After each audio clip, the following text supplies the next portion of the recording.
জাতীয় নাগরিক কমিটির পক্ষ থেকে আমরা আমাদের আজকের এই 21শে ফেব্রুয়ারি মহান শহীদ দিবস আমরা আমাদের জায়গা থেকে আজকে পুষ্পস্তবক অর্পণ করেছি।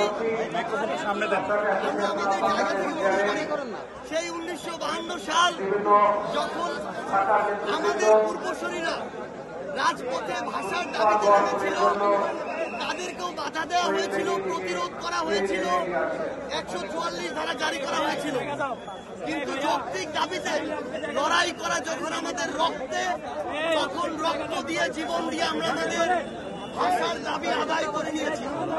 একইভাবে 2024 সালে বাংলাদেশের ছাত্র জনতা যখন রাজপথে নেমেছে, তখন আবারও আমাদের বাধা দেওয়া হয়েছে, আমাদেরকে প্রতিরোধ করার চেষ্টা করা হয়েছে।